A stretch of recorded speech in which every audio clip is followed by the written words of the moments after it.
It's interesting that for me, man, this is a curious thing that I didn't see much in my friends. But since I play in a different way, I don't know if we talked about this. We talked about so many things when I was on the podcast. But one of the things that was essential for me, man, was the luthier. And when I discovered that the guitar didn't need to be that good if it was well set up, that was the discovery of my life. This setup thing, right? Because, in fact, I didn't start with one of the best guitars like everyone else, unless you have better means. My dad wouldn't even trust me with giving me a guitar.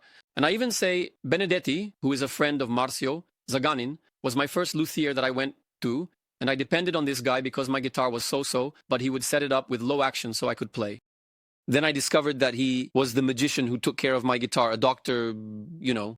And I would constantly take it to him, like it was, the guitar is here, I'm going to change the strings, I'll take it to Benedetti so he can set it up. Then I also started learning a little bit to manage on my own when I traveled with the truss rod, right? You have no right. So this profession is something, it has always been very important to me, you know? And it's something I spread around, right? That we talked about just now. Sometimes you take it to the luthier, buy the guitar, take it, give it a little tweak, make it your own. Sometimes it's not the guitar. It's just poorly adjusted, right? Yeah. So that's very important. It's a sabotage, right? Totally. A warped guitar. People say you don't know what it's like to play with a warped guitar. I say, but no one needs to play with a warped guitar, right? No need. And I say this about stores too. I know it's another topic, but you go to a store and you're going to test to buy, you move on to the next one if it's not well adjusted. And sometimes it's not the instrument, you know? And what I always say, you can sometimes have a much better impression of a basic entry-level guitar, a guitar, even if it's basic, but very well adjusted. You'll like it much more than a custom shop guitar that's just lying there, kind of messed up. Old strings too. Old strings, you'll say, no, this guitar is crap, this one isn't good. Exactly, you'll judge it poorly, right? My question, funny enough, is about this here. Look, about the playability of the instrument, the comfort of the instrument, what makes a well-adjusted guitar in general, and what can be done with a bad instrument. Funny, because yesterday I picked up that prototype of yours, right? I even said, Zaganin, this is the type of body, neck, and construction that I like. Zaganin, this is easy. So go ahead, man. Good question, interesting. Because one of the main things that I think I gained some notoriety for when I started in luthiery was mainly the neck, the playability aspect, right? Because you start making an instrument.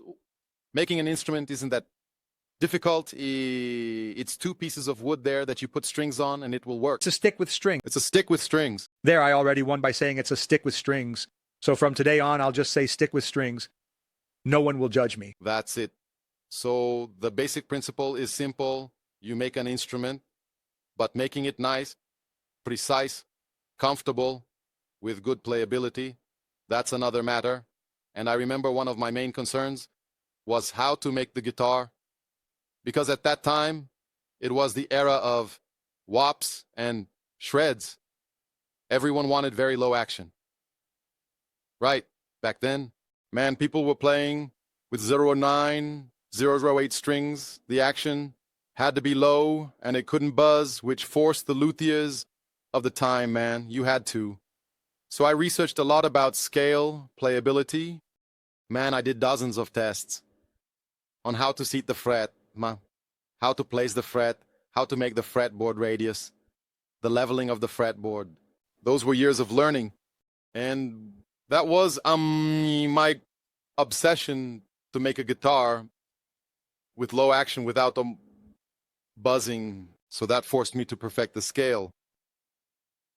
Even from my first instruments, which weren't so refined yet, but the playability was good. And what do you think then? You talked about scale, you talked about fret placement. Talk a little about that so we can understand here, because I understood the areas you want to work on, but what's the deal there? Man, I think a good instrument starts with the agency. You make a wonderful instrument, beautiful, full of woods, and so on. And it didn't have good playability. So playability for me is about the neck, a stable neck, a neck with perfect scale leveling, with perfect fret leveling. That's it. It's scale and fret. I think if the scale and the fret have good fretwork, a good scale, it will ensure playability. Even with a thicker neck or a thinner neck, what ensures playability is the scale. So, A good instrument starts with the scale, a perfect scale. The rest. I'm going to try to ask you because I know you're going to pick up an instrument and do this with ease.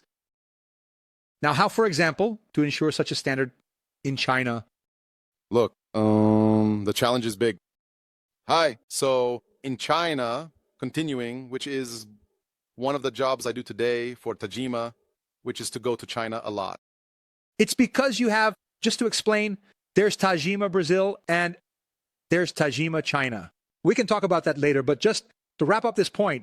So in China, I operate there in various ways. So when I go to develop a project in China to have a specific guitar model, first I send the drawings. I send the drawings, send the entire guitar configuration, all the parameters, everything, man, all the measurements, but that doesn't guarantee that they can execute it exactly the way you're asking, right? It's because the backup has meticulous details there, right? Yes, it does. So there are also tolerances that you work with. So the first thing is to start with a correct project. So we send that. And then I go there, right? These are the visits. Sometimes I take a sample. I say, look, this is the drawing and this is the final result. So sometimes I take a sample of a guitar neck that I made myself. I went with them many times and had the opportunity to follow this process of visits a bit. Let me ask a question first. How do you choose this factory so people can understand? Because it starts from there too, right? You're not just going anywhere to do it, right? There are many options, sometimes even crazy, right? The guy must get exhausted in this search for the perfect factory, right, man? It becomes exhausting. That's exactly it. That's why I interrupted, since you discussed making it. What about the factory? How did you find it? You went there so much that nowadays you eat pigeon head.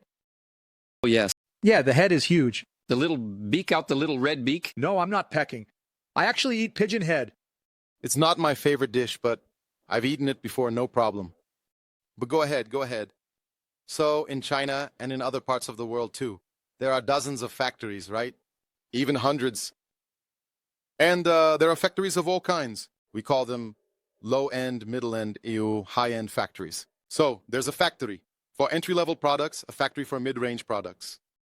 And there are great factories that can even make products, man, almost like custom shop too. So today, there's no longer this thing either. Oh, it's Chinese. It's Chinese, but hold on. Of course, it already is. The iPhone is Chinese, which is one of the most technological things that exist. China no longer needs to be... Everything was Chinese. Marcinho is Chinese, man. Marcinho is Chinese, dude. Marcinho, that's what they call me there, you know, as they say, Marcinho. Because people sometimes think there's a Tajima factory there, isn't that right? No, it's not exactly like that. Although today we work there with more than 10 factories. Each one to make a specific type of product, entry-level products, intermediate products, more custom products like that. And as Marcinho asked, we have to keep choosing these factories. And sometimes the factory is really bad, so what do? We go, going back to what I was saying, you take the project, take the drawing, take the sample, ask, explain, say, make me a sample. Then it comes back completely different from what you asked for. Sometimes that happens. Then you correct, it comes back and so on. And until you place the order, until you have confidence, develop that project within that factory and have confidence that, damn, now it's good. Now you can start placing orders and they start delivering the way you asked.